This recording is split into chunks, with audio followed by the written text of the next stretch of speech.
Welcome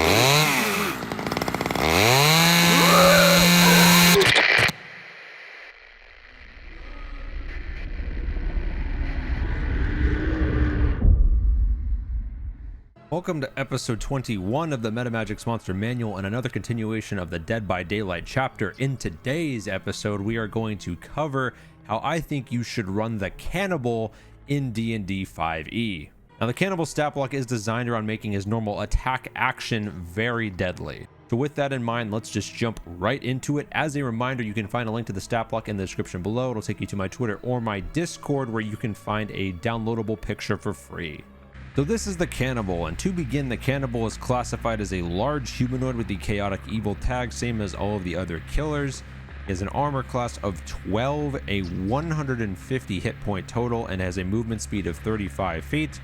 For the stat array, he has higher than usual strength and constitution at 16 and 18 respectively, with two negative stats being dexterity and intelligence, both at 8.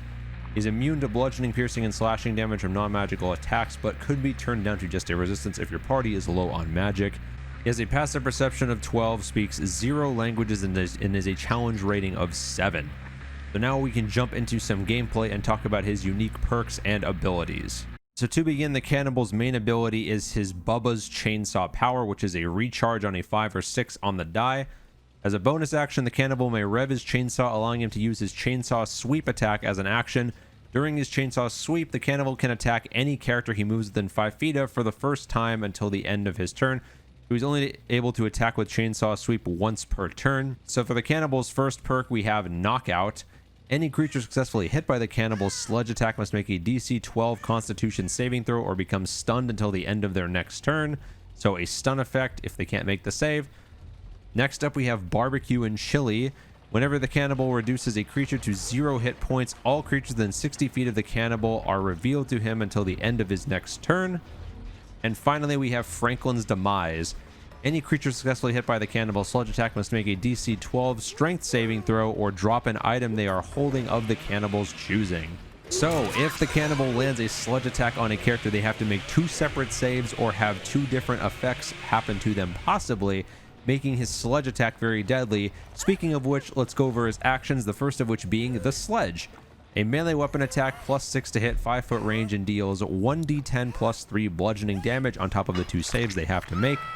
And for his other action, we have Chainsaw Sweep, a melee weapon attack which requires Bubba's chainsaw to be active, +6 to hit, reach 5 feet, and deals 2d10 plus 3 slashing damage. So the Cannibal can either choose to attack a single character once and have 2 separate effects possibly happen to them, or he can use his chainsaw sweep and try to hit as many characters as possible. In terms of how you would run this killer, I would recommend probably getting the entire party to circle around you and then activating your chainsaw sweep for the first time, ideally hitting all of the party members at the same time. It would be a pretty big way to deal some damage. Or if you're able to isolate a single target, you can hit them with the sledge and possibly render them stunned and or disarmed. There's a good amount of possibilities when running this killer. But guys, that is how I would run the Cannibal in DnD 5e. If you guys enjoyed this stat block and enjoyed this video, be sure to leave it a like and subscribe if you haven't. We're almost done with this chapter, and then we're going to move on to some more DM's Guild review videos before moving on to our next game. Subscribe if you guys haven't, and until next time, guys, have fun, stay safe, and as always, happy gaming.